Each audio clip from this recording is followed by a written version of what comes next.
ദൈവതിരുനാമത്തിന് മഹത്വം ഉണ്ടാകട്ടെ. ഏറ്റവും അനുഗ്രഹിക്കപ്പെട്ട സമയത്തെ ഓർത്ത് നമുക്ക് ദൈവത്തെ സ്തുതിക്കാം, ദൈവത്തെ മഹത്വപ്പെടുത്താം.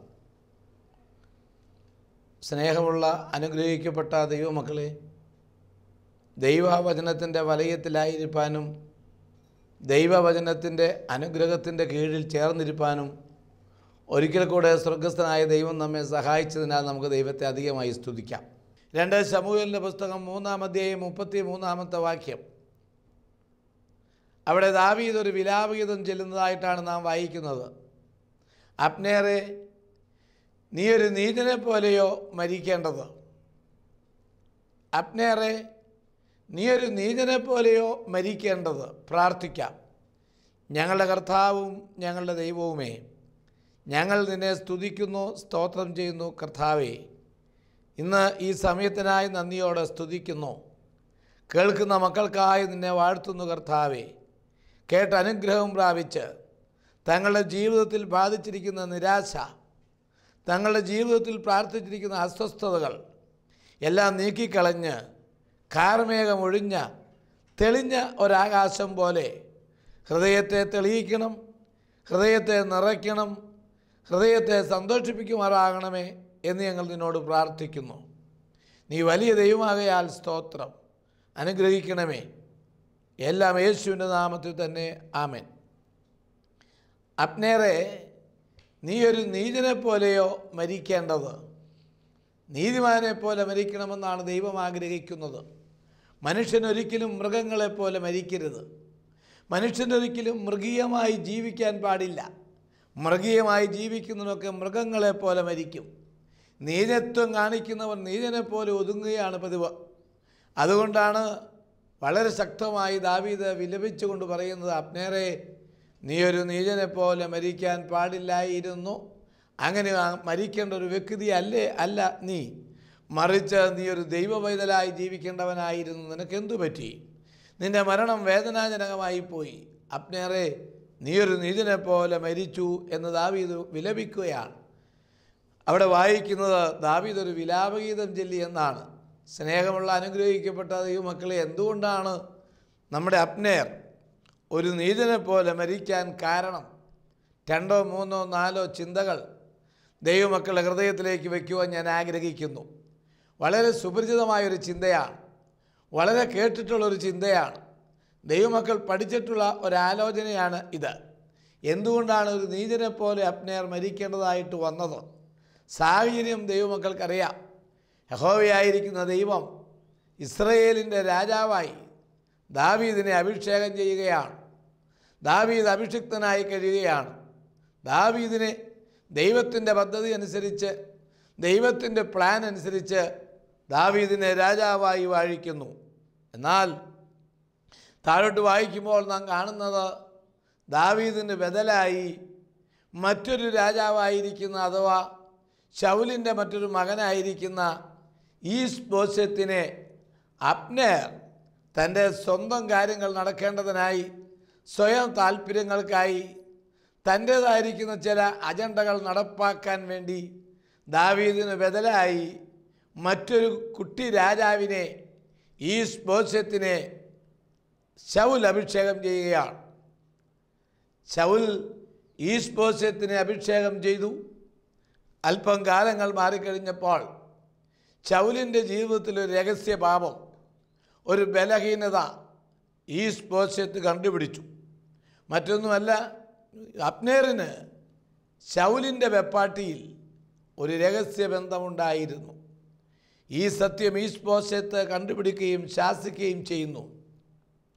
ആ നാഴികയിൽ അബ്നേർ ഈശ്ബോശത്തിനെതിരായി ഗൂഢാലോചന നടത്തുവാനും ഈശ്ബോശത്തിനെ പരാജയപ്പെടുത്തുന്ന വഴി അന്വേഷിപ്പാനും നേരെ ശത്രുവായി താൻ മനസ്സിൽ കണ്ട ദാവീദ് രാജാവിൻ്റെ അടുക്കിലേക്ക് വരികയാണ്. ദാവീദ് രാജാവുമായി ഒത്തിരി സംസാരിച്ചിരുന്നു. ഈശ്ബോശത്തിൻ്റെ കുറ്റങ്ങളും കുറവുകളും നിരവധി നിരത്തി വെക്കുകയായിരുന്നു പ്രിയപ്പെട്ട അബ്നേർ. അങ്ങനെ ദാവീദുമായി സംസാരിച്ച് വളരെ വലിയ ഒരു ഉടമ്പടി ചെയ്ത് സന്തോഷത്തോടു കൂടെ കൈമടക്കും ശാപ്പാടൊക്കെ വാങ്ങിച്ച് അബ്നേർ രാജകൊട്ടാരത്തിൻ്റെ പടിയിറങ്ങുകയാണ്. അല്പം മാറിക്കഴിഞ്ഞപ്പോൾ ദാവീദിൻ്റെ പടനായകൻ യോവാബ് അബ്നേറിനെ കാണുകയാണ്.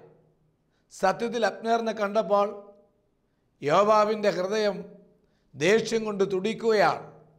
തൻ്റെ പ്രിയപ്പെട്ട സഹോദരൻ്റെ രക്തം, ആ ഓർമ്മ അബ്നേർ മുഖാന്തരം ചെരിഞ്ഞത്, തൻ്റെ പ്രിയപ്പെട്ട സഹോദരൻ്റെ ജീവനെ നശിപ്പിച്ച ഈ കൊലയാളിയായിരിക്കുന്ന ദുഷ്ടനായിരിക്കുന്ന അബ്നേർ തൻ്റെ മുമ്പിൽ പെട്ടപ്പോൾ അറിയാതെ ഒരു പ്രതികാര ബുദ്ധി ഉടലെടുക്കുകയാണ്. പ്രിയപ്പെട്ടതായിരിക്കുന്ന സ്നേഹം നിറഞ്ഞ ദൈവമക്കൾ ഓർക്കുക, യോവാബിന് യോവാബ് ഒരു കാര്യം ചെയ്തു. അബ്നേറിനെ ശാന്തമായി സന്തോഷത്തോടെ സ്വീകരിച്ചു. എന്നിട്ട് പറഞ്ഞു, ഒരു കാര്യം പറയാനുണ്ട്, സംസാരിക്കാം, വാ. അബ്നേർ വിചാരിച്ചു, രാജകൊട്ടത്തിലെ രാജാവ് തന്നെ അംഗീകരിച്ചു, തന്നെ ബഹുമാനിച്ചു, ആദരിച്ചു. ഇനി ഇതിൽ കവിഞ്ഞെന്താണ്? തീർച്ചയായിട്ടും രാജാവ് ബഹുമാനിച്ചവൻ, രാജാവ് അംഗീകരിച്ചവൻ, രാജാവ് എല്ലാവിധ സൗകര്യങ്ങളും സമ്മാനങ്ങളും കൊടുത്ത് തന്ന എനിക്ക് ഇതിൽ കവിഞ്ഞതൊന്നുമില്ല. എന്തായാലും പടനായകൻ അതിൽ മേൽ ചെയ്യുകയല്ലാതെ താഴോട്ട് ചെയ്യുകയില്ല എന്ന് വിശ്വാസത്തോടെ ഉറപ്പോടുകൂടെ നാം വായിക്കുന്നത്. അബ്നേർ യോവാബുമായി സംസാരിക്കാൻ ആളൊഴിഞ്ഞ ഭാഗത്തേക്ക് പോവുകയാണ്. കേൾക്കുന്ന അനുഗ്രഹിക്കപ്പെട്ട ദൈവമക്കളെ, ആളൊഴിഞ്ഞ ഭാഗത്തേക്ക് ചെന്നു കഴിഞ്ഞപ്പോൾ പ്രതികാരം, സഹോദരൻ്റെ രക്തം തൻ്റെ ദൃഷ്ടിയിൽ വരികയാണ്, തൻ്റെ ഓർമ്മയിൽ വരികയാണ്. ആ സമയം അബ്നേറിൻ്റെ കഴുത്തിന് യോവാബിൻ്റെ കയ്യിൽ സൂക്ഷിച്ചിരുന്ന കൊടും വാളെടുത്ത് അവനെ കുത്തി കുത്തി ഇറക്കി. അവൻ ദാരുണമായി ഒരു മൃഗത്തെപ്പോലെ, പട്ടിയെപ്പോലെ തെരുവീതിയിൽ ചത്തു വീഴുകയാണ്. ഈ സംഭവം രാജകൊട്ടാരത്തിൽ അറിയുകയും രാജാവിന് ബോധ്യം വരികയും രാജാവ് മനസ്സിലാക്കുകയും ചെയ്തപ്പോൾ ദാവീദ് ചെന്നിട്ട് വളരെ ഹൃദയവേദനയോടെ തൻ്റെ മന്ത്രിമാരും പ്രമുഖന്മാരും എല്ലാം കൂടെ ചെന്ന് യോവാബിൻ്റെ കൈകളാൽ ദാരുണമായി കൊല ചെയ്യപ്പെട്ട അബ്നേറിൻ്റെ അടുക്കൽ നിന്ന് കരയുകയാണ്, വിലപിക്കുകയാണ്, വിലാപഗീതമാണ്. അബ്നേറെ, നീ ഒരു നീചനെ പോലെ മരിച്ചല്ലോടാ, നീ ഒരു നീചനെ പോലെ പട്ടുപോയല്ലോ എന്ന് പറഞ്ഞ് വിലപിക്കുകയാണ്. ഇവിടെ 3 ചിന്തകൾ ചുരുങ്ങിയ സമയത്തിനുള്ളിൽ ദൈവമക്കളുടെ മുമ്പിൽ ഞാൻ വെക്കുകയാണ്. ഇതാണ് ഈ വേദഭാഗത്തിൻ്റെ പശ്ചാത്തലം. ഈ വേദപുസ്തകത്തിൻ്റെ ചരിത്ര പശ്ചാത്തലമാണ് ചുരുങ്ങിയ നിമിഷത്തിനുള്ളിൽ ദൈവമക്കൾ പഠിച്ചെടുത്തത്. നമുക്ക് ദൈവത്തെ സ്തുതിക്കാം. എന്താണ് ഒരു നീചനെപ്പോലെ അബ്നേർ മരിക്കാൻ കാരണം? 3 കാരണങ്ങൾ തൻ്റെ മരണത്തിൻ്റെ പേര് നീചത്വമാകാൻ, ദയനീയമാകാൻ, ദാരുണമായ ഒരന്ത്യം തനിക്ക് ലഭിക്കാൻ 3 കാരണങ്ങൾ വേദപുസ്തകത്തിൽ ഉണ്ട്. ഒന്നാമതായി, യഹോവയായിരിക്കുന്ന ദൈവം തൻ്റെ നിശ്ചയപ്രകാരം ഇസ്രയേലിൻ്റെ രാജാവായി ദാവീദിനെ അഭിഷേകം ചെയ്തിരുന്നു. ഇസ്രയേലിൻ്റെ രാജാവായി യഹോവയായ ദൈവം ദാവീദിനെ അഭിഷേകം ചെയ്തു. ഇതറിയാമായിരുന്നിട്ടും, ഇത് മനസ്സിലാക്കിയിരുന്നിട്ടും, ഇതിൻ്റെ സത്യം ചിന്തിച്ചിരുന്നിട്ടും ദാവീദിന് ബദലായി മറ്റൊരു കുട്ടി രാജാവിനെ, മറ്റൊരു സ്വകാര്യ രാജാവിനെ സ്വന്തം താല്പര്യത്തിന്, സ്വയമായിരിക്കുന്ന ചില പുകഴ്ചയ്ക്കായി, തൻ്റെ കൈകളിൽ ഒതുങ്ങുന്ന, തൻ്റെ തീരുമാനങ്ങൾക്ക് വിധേയപ്പെടുമെന്ന വിശ്വാസത്തിൽ മറ്റൊരു കുട്ടി രാജാവിനെ, ഈശ്ബോശത്തിനെ അബ്നേർ രാജാവായി വാഴിച്ചതുകൊണ്ട് തന്നെയാണ് തനിക്ക് ദയനീയമായ ഒരു മരണം സംഭവിച്ചത്. അർത്ഥാൽ ദൈവത്തിൻ്റെ പദ്ധതിക്ക് വിരുദ്ധമായി, ദൈവത്തിൻ്റെ ആലോചനയ്ക്ക് വിരോധമായി പാപം ചെയ്താൽ നിനക്കൊരു നീചമായ അന്ത്യം, നീ ദയനീയമായി ഇന്നല്ലെങ്കിൽ നാളെ പരാജയം കൈവരിക്കുമെന്ന് ദൈവമക്കൾ സത്യമായും വിശ്വസിക്കേണ്ടതാണ്. ദൈവത്തിൻ്റെ നീതി, ദൈവിക ആലോചന, ദൈവത്തിൻ്റെ പദ്ധതി, ദൈവികമായിരിക്കുന്ന കാഴ്ചപ്പാട്, അതിന് വിരുദ്ധമായി ചെയ്യരുത്. നിനക്ക് സത്യത്തിൽ അറിയാമായിരുന്നു യേശു രാജാവാണെന്ന്, അവൻ മടങ്ങി വരുന്ന ദൈവമാണെന്ന് അറിയാം, അവൻ രക്ഷകനാണെന്ന് അറിയാം, അവൻ്റെ രക്തം എനിക്കും നിനക്കും വേണ്ടി തന്നതാണെന്നും അറിയാം.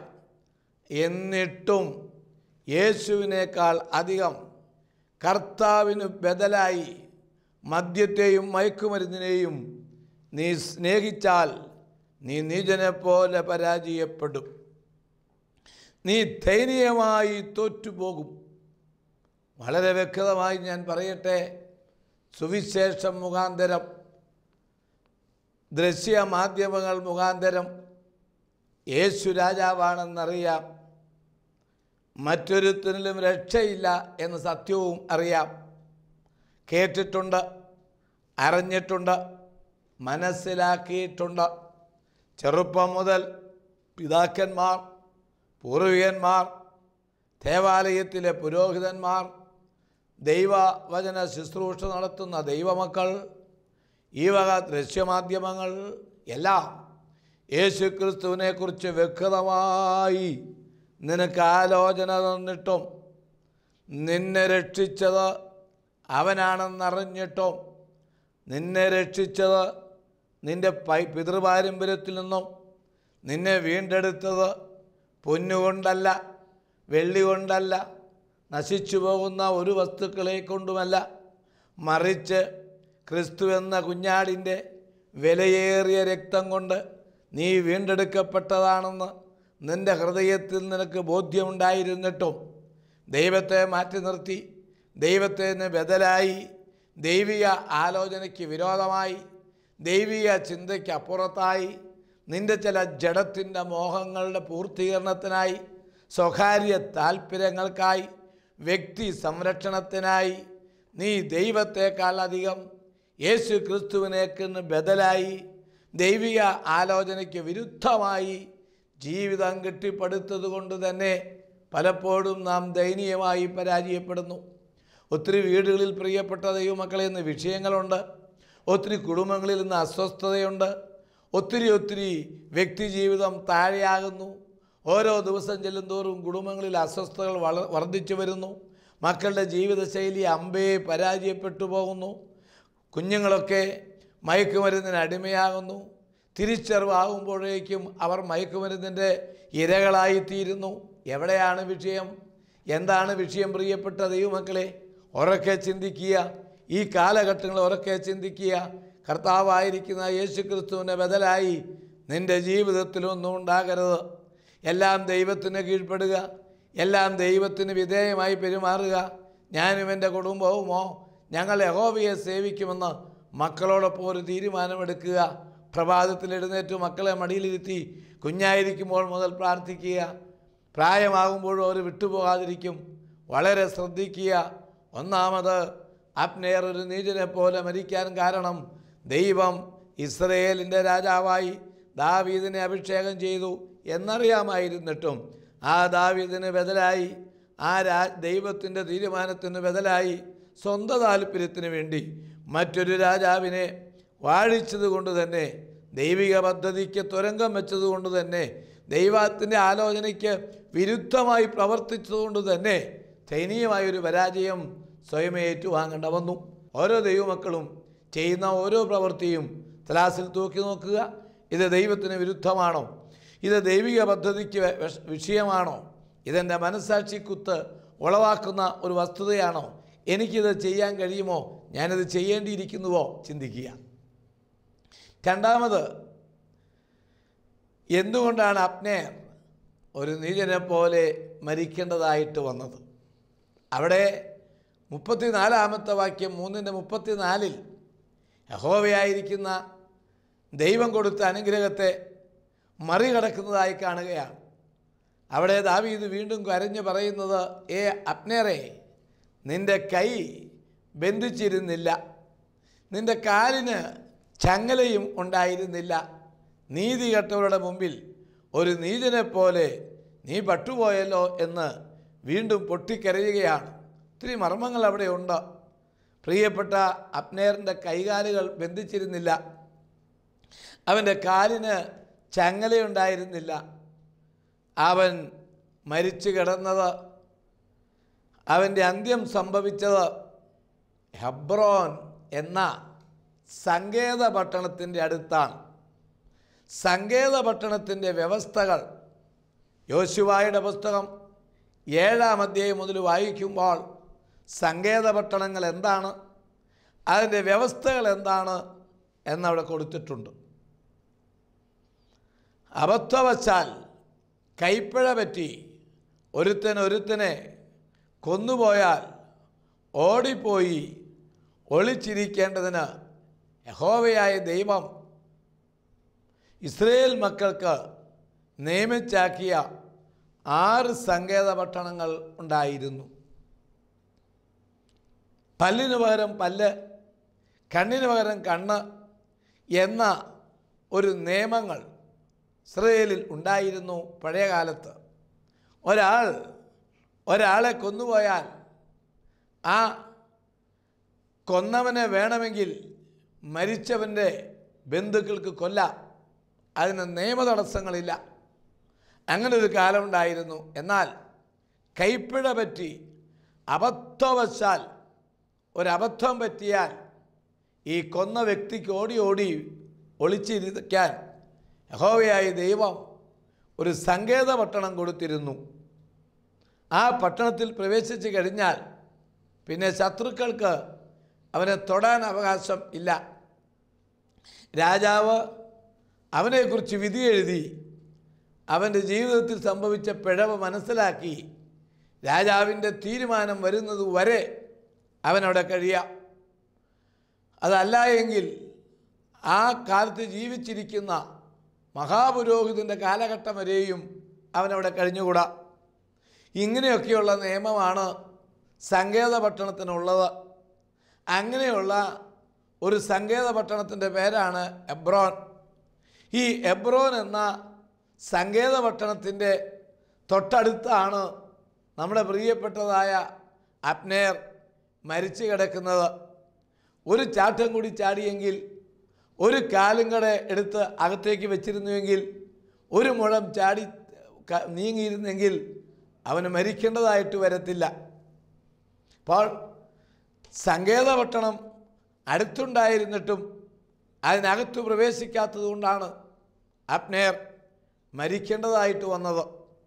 എന്നെ കേൾക്കുന്ന അനുഗ്രഹിക്കപ്പെട്ട ദൈവമക്കളെ, യേശു ക്രിസ്തുവിൻ്റെ രക്ഷ, യേശുവിൻ്റെ വചനം, ദൈവത്തിൻ്റെ പരിശുദ്ധാത്മാവ്, ഇതേക്കുറിച്ച് നമുക്കറിയില്ലാഞ്ഞിട്ടല്ല, മനസ്സിലാക്കാഞ്ഞിട്ടല്ല, നമ്മളിപ്പോഴും യേശു ക്രിസ്തുവിൽ പ്രവേശിക്കാത്തതുകൊണ്ട്, ക്രിസ്തുവേശുവിൽ അഭയം കണ്ടെത്താത്തതുകൊണ്ട് തന്നെ ദയനീയമായി നമ്മൾ പരാജയപ്പെടുകയാണ്. രക്ഷ നമുക്കടുത്ത് നിൽക്കുകയാണ്. ക്രിസ്തു നമ്മളെ വിളിച്ചുകൊണ്ടിരിക്കുകയാണ്. ദാഹിക്കുന്നവനെല്ലാം എൻ്റെ അടുക്കൽ വന്ന് കുടിക്കട്ടെ. എന്നിൽ നിന്ന് കുടിക്കുന്നവൻ്റെ ഉള്ളിൽ നിന്ന് ജീവജലത്തിൻ്റെ നദികളൊഴുകും. അധ്വാനിക്കുന്നവൻ, ഭാരം ചുമക്കുന്നവൻ എല്ലാം എൻ്റെ അടുക്കൽ വരണം, ഞാൻ നിങ്ങളെ ആശ്വസിപ്പിക്കാം. ഞാനല്ലാതെ നിങ്ങൾക്ക് വേറൊരു ദൈവമില്ല. ഇതെല്ലാം അനവരതം, യഥാസമയം, ഓരോ സെക്കൻഡും, ഓരോ നിമിഷവും, എല്ലാ സമയത്തും ദൈവം നമ്മെ വിളിച്ച് ഓർമ്മിപ്പിച്ചുകൊണ്ടിരിക്കുന്നു. എന്നിട്ടും ക്രിസ്തു സമീപസ്ഥമായിരുന്നിട്ടും, രക്ഷ അടുത്തിരുന്നിട്ടും, സത്യം മനസ്സിലാക്കിയിട്ടും, സുവിശേഷം ഒത്തിരി കേട്ടിട്ടും, സത്യവചനം വീട്ടിൽ ഇരുന്നിട്ടും, വചനം കയ്യിൽ ഉണ്ടായിരുന്നിട്ടും, ബൈബിൾ ഒന്നല്ല രണ്ടോ മൂന്നോ ആളാമ്പ്രതി നിൻ്റെ അലമാരയിൽ ഇരുന്നിട്ടും ഈ സത്യം വായിക്കുകയോ പഠിക്കുകയോ മനസ്സിലാക്കാതെ നീ വിറ്റും തിന്നും കുടിച്ചും വിവാഹത്തിന് കൊടുത്തും വിവാഹം കഴിച്ചും നടന്നാൽ ദയനീയമായി പരാജയപ്പെട്ടു. സങ്കേതപട്ടണത്തിൻ്റെ തൊട്ടടുത്താണ് എന്ന് പറഞ്ഞിട്ട് കാര്യമില്ല, അകത്ത് കിടക്കണം. പാരമ്പര്യം പറഞ്ഞ്, പദവി പറഞ്ഞ്, പഴക്കം പറഞ്ഞ്, പൂർവികത്വമൊക്കെ പറഞ്ഞ് നിഗളിയായിട്ട് നടന്നാൽ നീ ദയനീയമായി പരാജയപ്പെടും. തൊട്ടടുത്ത് നിന്നുകൊണ്ടും കാര്യമില്ല, അകത്ത് പ്രവേശിക്കണം. ഒരു പദവി ലഭിച്ചതുകൊണ്ടും കാര്യമില്ല. ക്രിസ്തുവാകുന്ന സങ്കേതപട്ടണത്തിൻ്റെ ഉള്ളിൽ പ്രവേശിക്കാത്ത വ്യക്തി ആര് തന്നെയായാലും ശരി, അവൻ ദയനീയമായി തോറ്റുപോകും. അനുഗ്രഹിക്കപ്പെട്ട മക്കളെ, കുടുംബത്തിൽ എന്തെല്ലാം ഉണ്ടായാലും, മുറികളെല്ലാം ഫർണിഷ് ചെയ്താലും, സകല മുറിയും AC ഇട്ടാലും, എല്ലാ ക്രമീകരണങ്ങൾ ചെയ്താലും, സകലതും ഉണ്ടാക്കിയാലും ആ വീടിൻ്റെ നായകൻ ക്രിസ്തു അല്ല എങ്കിൽ തോറ്റുപോകും. ഭിന്നിപ്പുണ്ടാകും, അഭിപ്രായ വ്യത്യാസങ്ങളുണ്ടാകും, ചമച്ച മുറിയിൽ താമസിക്കാൻ കഴിയാതെ വരും. കുഞ്ഞുങ്ങളെ ക്രിസ്തു യേശുവിൽ വളർത്തിയില്ലെങ്കിൽ അതുമൂലമുണ്ടാകുന്ന കുഞ്ഞുങ്ങളുടെ പ്രതിസന്ധി, അവരുടെ കണ്ണുനീര് നിൻ്റെ കൈകൊണ്ട് തന്നെ തുടയ്ക്കേണ്ടതായിട്ട് വരും. അടുത്താണ് രക്ഷ. കുടുംബത്തിൽ അമ്മയമ്മ, മരുമകൾ, ജ്യേഷ്ഠൻ, അനുജൻ, അപ്പൻ, അമ്മ, ഇതെല്ലാം ഒരു ചങ്ങലയിലും ഒരു കണ്ണിയിലുമായിരിക്കണം. അവരെല്ലാം ക്രിസ്തുവാകുന്ന വലിയ സങ്കേതപട്ടണത്തിൻ്റെ ഉള്ളിലെ അഭയാർത്ഥികളായിരിക്കണം. സങ്കേതപട്ടണം തൊട്ടടുത്ത് ഇങ്ങനെ പൂട്ടിക്കിടപ്പുണ്ട്. ചുറ്റുപറ്റി നടന്നാൽ തോറ്റുപോകും. ബൈബിൾ അലമാരയ്ക്കകത്ത് വെച്ച് 3 ഇരിപ്പുണ്ട്. ഒരിക്കൽ പോലും എടുത്തു വായിച്ചില്ലെങ്കിൽ നഷ്ടപ്പെട്ടു പോകും ജീവിതം. ചെറിയ ചെറിയ കാര്യങ്ങൾ പറഞ്ഞ് കുടുംബത്തിൽ അസ്വസ്ഥത ഉണ്ടാക്കുന്ന ഒത്തിരി പേരെ ഞാൻ കണ്ടിട്ടുണ്ട്. ഒരു കാര്യം ഉണ്ടായിട്ടല്ല. ക്രിസ്തുവാകുന്ന സന്തോഷത്തിൻ്റെ ഉള്ളിൽ കയറാതെ ബാക്കിയെല്ലാം ഉണ്ടാകും, പക്ഷെ പ്രയോജനമില്ല. യേശു ക്രിസ്തുവിൻ്റെ ഉള്ളിലാകണം. വളരെ ചെറിയ കാര്യങ്ങൾക്കാണ് മിക്കവാറും വീട്ടിൽ പ്രശ്നം ഉണ്ടാകുന്നത്. ഒരു പ്രായമുള്ള അമ്മച്ചി മരുമകളുമായിട്ട് ദേഷ്യപ്പെടാൻ ഏക കാരണം അമ്മച്ചി തന്നെയാണ് വെള്ളം തിളപ്പിച്ചത്. സ്റ്റൗവിൻ്റെ മുകളിൽ വെച്ച് അമ്മച്ചി വെള്ളം തിളപ്പിച്ചു. വെള്ളം അല്പം കൂടുതൽ ചൂടായി. വെള്ളം വാങ്ങുന്ന സമയത്ത് അമ്മയുടെ കൈ കൊണ്ട് തന്നെ വാങ്ങുകയാണ്. ആ സമയത്ത് ഒരു തുള്ളി വെള്ളം അമ്മയുടെ വിരലിൻ്റെ അല്ലെങ്കിൽ കൈത്തണ്ടയിൽ വീഴുകയാണ്. ഭയങ്കര ചൂടുള്ള വെള്ളം വീണാനുള്ള അവസ്ഥ അറിയാമല്ലോ. ഉടനെ ആ അമ്മ താൻ ചെയ്തതോ അല്ലെങ്കിൽ തൻ്റെ കൈപ്പിഴ മൂലം വന്ന ഗ്രഹപ്പിഴയാണെന്നറിയാതെ തൊട്ടടുത്ത് നിൽക്കുന്ന മരുമകളോട് കയർക്കുകയും ചൂടാവുകയും ദേഷ്യപ്പെടുകയും ശാസിക്കുകയും ചെയ്തു. എന്താടി ഈ വെള്ളത്തിന് ഇത്ര ചൂട്? എന്തെങ്കിലും അർത്ഥമുള്ളതായ പരാമർശമാണോ അത്? വെള്ളത്തിന് ചൂടാകുന്നതിൽ അവളെന്ത് തെറ്റാണ് ചെയ്തത്? തൻ്റെ തെറ്റ് തന്നെ നിയന്ത്രിക്കാൻ അല്ലെങ്കിൽ തൻ്റെ ജീവിതത്തിൽ വന്ന പരാജയം എന്ന് തിരിച്ചറിയാൻ സാധിക്കാത്ത ആ അമ്മ എന്നും ക്രിസ്തുവിന് പുറത്താണ്, എന്നും ദൈവിക സ്നേഹത്തിന് പുറത്താണ്, എന്നും വിനയത്തിന് അപ്പുറത്താണ്, എന്നും നിഗളത്തിൻ്റെ ഉള്ളിലാണ്. ആ കുടുംബം ഒരിക്കലും സമാധാനമായി തീരുകയില്ല. ഞാൻ പറഞ്ഞത് പ്രിയപ്പെട്ട ദൈവമക്കളെ, ഓരോന്നും നാം മനസ്സിലാക്കുമ്പോൾ നമ്മുടെ പരാജയത്തിൻ്റെ കാരണം നമ്മുടെ മുമ്പിൽ വേദപുസ്തകമുണ്ട്. നമ്മൾ പള്ളിയിൽ പോകുന്നവരാണ്, നമ്മൾ സുവിശേഷം കേൾക്കാൻ പോകുന്നവരാണ്, നമ്മൾ പ്രാർത്ഥിക്കുന്നവരാണ്. പക്ഷേ തൊട്ടടുത്ത് മാത്രമേ ഈ പെട്ടകത്തെ നിർത്തിയിട്ടുള്ളൂ. യേശു ക്രിസ്തു തൊട്ടടുത്താണ് നിൽക്കുന്നത്. ആ അകത്തേക്ക് കടക്കാൻ, ആ ക്രൈസ്തവ അനുഭവത്തിലേക്ക് വരുവാൻ ഇതെൻ്റെ യേശുവാണ്, ഞാൻ സംസാരിക്കുമ്പോൾ അവനത് ഇഷ്ടമോ, അവൻ്റെ ആലോചന പ്രകാരമോ ഞാൻ സംസാരിച്ചത് എന്ന് ചിന്തിക്കാൻ കഴിയാത്തതുകൊണ്ട് തൊട്ടടുത്ത് ഹെബ്രോൻ സങ്കേതപട്ടണം കിടന്നിട്ടും തടസ്സമില്ല, കൈകാലുകൾക്ക് ബന്ധനമില്ല, ചങ്ങലയില്ല, ഓടാൻ തടസ്സമേ ഇല്ല, എടുത്ത് ചാടാൻ ഒരു പ്രയാസവും ഇല്ല. തൊട്ട് മുറ്റത്താണ്, തൊട്ടരികിലാണ്. വേണമെങ്കിൽ രക്ഷപ്പെടാമായിരുന്നു. എന്നിട്ടും പെട്ടകത്തിൻ്റെ ഉള്ളിൽ കടക്കാത്തതുകൊണ്ട് തന്നെ ഒരു നീചനെ പോലെ ഒതുങ്ങിപ്പോയി. വായിക്കാൻ സൗകര്യമുണ്ട്, നിൻ്റെ ബുദ്ധിക്ക് കുറവില്ല, നിനക്ക് അക്ഷരജ്ഞാനമുണ്ട്, എല്ലാവിധ സൗഭാഗ്യവും ലോകപ്രകാരം ദൈവം നിനക്ക് തന്നിട്ടുണ്ട്. വേണമെങ്കിൽ ഒരു സെക്കൻഡ് മതി യേശുവിനെ സ്വീകരിക്കാൻ, ഒരു ഞൊടി നേരം മതി കർത്താവാണെന്ന് അംഗീകരിക്കാൻ. അല്ലാത്ത പക്ഷം ഓർക്കുക, തകർന്നു പോകും. മൂന്നാമത്തെ കാര്യം, എന്തുകൊണ്ട് അബ്നേർ ഒരു നീചനെ പോലെ ഒതുങ്ങിപ്പോയി? ഒന്ന്, ദൈവത്തിൻ്റെ ആലോചനയ്ക്ക് വിരുദ്ധമായി പ്രവർത്തിച്ചതുകൊണ്ട് അബ്നേർ ദയനീയമായി പരാജയപ്പെട്ടു. 2, സങ്കേതപട്ടണം അടുത്തുണ്ടായിരുന്നിട്ടും അകത്തു പ്രവേശിക്കാത്തതുകൊണ്ട് അബ്നേർ ദയനീയമായി പരാജയപ്പെട്ടു.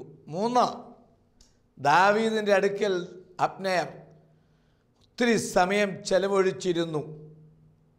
ഈശ്ബോശത്തിൻ്റെ കുറ്റം പറയുക, ഈശ്ബോശത്തിനെതിരായി സംസാരിക്കുക, ഈശ്ബോശത്തിനെ എങ്ങനെയെങ്കിലും പരാജയപ്പെടുത്തുക ഏക ലക്ഷ്യം. ആ ലക്ഷ്യത്തോടെ മാത്രമാണ് ദാവീദിൻ്റെ അടുക്കൽ സമയം ഒത്തിരി ചെലവഴിച്ചത്. ആ സമയത്തെല്ലാം തൻ്റെ ജീവിതത്തിലൊരു കുറവ് ഇന്നതായിരുന്നു എന്ന് പറയാൻ അവന് സമയം കിട്ടിയില്ല, അവന് മനസ്സും വന്നില്ല. തൻ്റെ ജീവിതത്തിലെ വീഴ്ച, ശൗലിൻ്റെ വെപ്പാട്ടിയിൽ തനിക്കുള്ള രഹസ്യബന്ധം, ജീവിതത്തിലെ പാപം, ജീവിതത്തിലെ ബലഹീനത ഒരു മിനിറ്റ് പോലും പറയുവാൻ അബ്നേറിന് സാധിച്ചില്ല. സമയം കിട്ടിയപ്പോഴൊക്കെ മറ്റൊരുത്തിനെ ദോഷം പറയുകയും പരദോഷം പറഞ്ഞ് സമയം നഷ്ടപ്പെടുത്തുകയും ചെയ്തതല്ലാതെ തന്നിലേക്ക് തിരിയുവാനോ തൻ്റെ ജീവിതത്തിലെ ബലഹീനത തിരിച്ചറിയുവാനോ സാധിക്കാത്തതുകൊണ്ട് താൻ ഒരു നീചനെ പോലെ പട്ടുപോയി. തൻ്റെ ലംഘനത്തെ മറയ്ക്കുന്നവന് ശുഭം വരികയില്ല, അവയെ ഏറ്റുപറഞ്ഞ് ഉപേക്ഷിക്കുന്നവനാണ് കരുണ. ഇന്ന് ഈ രാത്രികാലം ദൈവത്തെ തിരിച്ചറിയുവാൻ, നമ്മുടെ ജീവിതത്തിലെ വീഴ്ചകൾ ഏറ്റുപറയുവാൻ, മനസ്സിലാക്കുവാൻ, സ്വയം പശ്ചാത്തപിച്ച് ജീവിതത്തെ സന്തോഷപ്രദമാക്കിയാൽ ദയനീയമായി പരാജയപ്പെടേണ്ടി വരികയില്ല. ഇതാകുന്നു സുപ്രസാദകാലം, ഇതാകുന്നു രക്ഷാദിവസം. ഇത്ര വലിയ രക്ഷയെ ഗണ്യമാക്കാതെ പോയാൽ ന്യായവിധിയിൽ തെറ്റിയൊഴിയത്തില്ല. ദൈവം നിങ്ങളെ അനുഗ്രഹിക്കട്ടെ.